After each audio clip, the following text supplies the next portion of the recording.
Amazing Digital Circus est une série remplie de mystères et aujourd'hui, on va essayer d'en percer certains. Alors voici mes théories sur Amazing Digital Circus. Tous les habitants du cirque sont tous morts.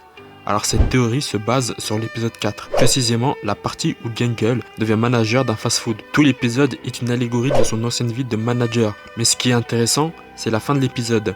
Après avoir terminé sa journée, en rentrant chez elle, elle trébuche et se fait renverser par un camion. C'est clairement une reconstitution de ce qui lui est potentiellement arrivé. C'est-à-dire qu'elle a subi un accident dans le vrai monde, et si c'est vrai, alors Gangle est morte. Et ce soir-là, après sa mort, elle s'est retrouvée au cirque. Alors dans ce cas, c'est aussi sûrement le cas pour les autres qui ont dû, d'une manière ou d'une autre, perdre la vie. Du coup, fin, et tout le monde est en réalité déjà mort.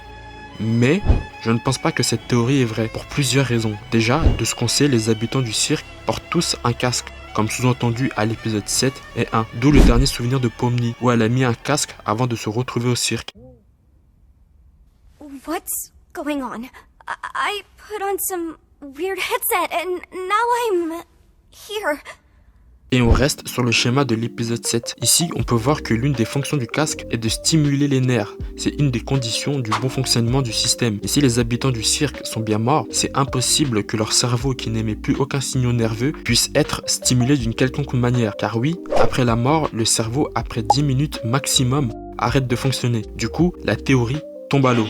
Les habitants, tous autant qu'ils sont, à part Kane, qui est une intelligence artificielle, sont des êtres humains, bien en vie. Mais du coup, comment sont-ils arrivés au cirque? Je pense avoir la réponse. Alors, comment Pomni, Gangle, Jax, Ragata, Kinger se sont retrouvés avec un casque de réalité virtuelle? Une question logique, mais jusqu'ici, on n'a quasiment aucun indice qui pourrait expliquer ça. Mais j'ai à mon avis trouvé la réponse. Cette question, encore une fois, pour y répondre, on doit regarder le contexte de vie et l'époque dans laquelle la série se passe. Car oui, au vu des peu d'images du vrai monde qu'on a pu apercevoir, surtout sur ce plan, on peut grâce à lui deviner à peu près l'année où se déroule la série, et c'est pendant une période où les écrans cathodiques étaient encore utilisés, c'est-à-dire au plus tard 2010, bien loin de l'année de la démocratisation de la VR.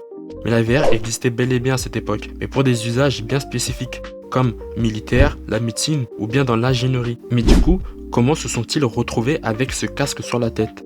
Déjà, ce qui est sûr, c'est qu'ils ne l'ont pas acheté, et que ce n'est pas encore un produit mis en vente. On peut le voir tout au long de la série que le cirque est encore en phase de construction. À rajouter à ça les bugs et l'IA Kane qui est juste en roue libre. Non, je pense que chacun se sont retrouvés avec cet objet sur la tête dû à des circonstances bien précises. Voyons un par un comment ça a pu potentiellement se passer. Pour Pomni, on le sait plus ou moins. Elle a comme passion l'urbex. Visiter les bâtiments et les abandonnés, c'est ça sa passion. Et sûrement pendant l'une de ces sessions, elle est sûrement tombée sur un entrepôt abandonné de la CIA, où traînait sans doute un modèle oublié du casque. CIA, je rappelle, est la boîte qui a créé le cirque, comme on peut le voir à quelques rares moments où leur logo est affiché. Kinger, on le sait, est l'un des créateurs du cirque. Logique qu'à un moment, il ait dû essayer. Ragata, c'est plus compliqué, mais de ce qu'on peut voir, Ragata avait l'air d'être une personne assez dépressive et seule, comme sous-entendu à l'épisode 4. On comprend qu'elle essayait par tous les moyens de fuir le souvenir autoritaire de sa mère, et on sait qu'elle travaillait en tant qu'agente immobilière. Et en tant qu'agent, faut savoir que ce n'est pas rare de recevoir des cadeaux des clients satisfaits. On a dû lui offrir ce casque en promesse de pouvoir tromper sa solitude, mais ça reste qu'une hypothèse. Ragata, on le sait, a eu plusieurs boulots. Elle a très bien pu être approchée pour tester le casque contre rémunération.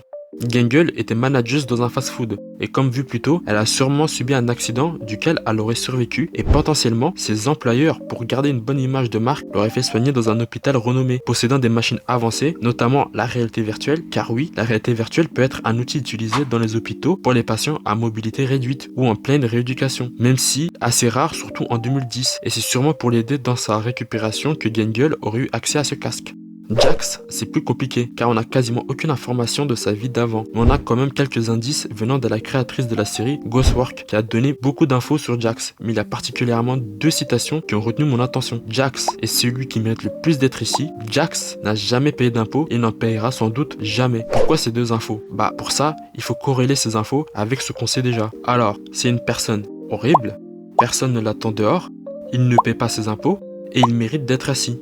Et dans l'épisode 7, lorsque le groupe a l'occasion de partir, Jax stresse, a peur, a des flashs de sa vie dans le vrai monde. Et pas à n'importe quel moment. On peut le voir avancer dans des pavillons américains et juste après, on le voit sur la route.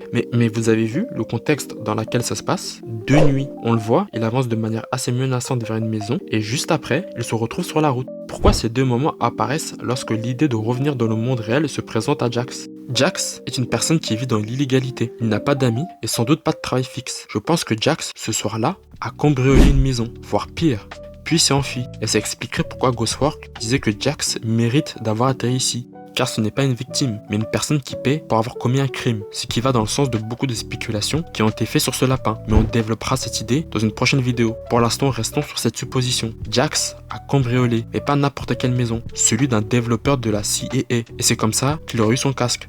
Maintenant, on a l'explication du comment ils se sont retrouvés au cirque, mais ça reste que des suppositions que personnellement je pense être vraies. Mais toi, dis-moi en commentaire si tu es d'accord ou pas, ça m'intéresse beaucoup.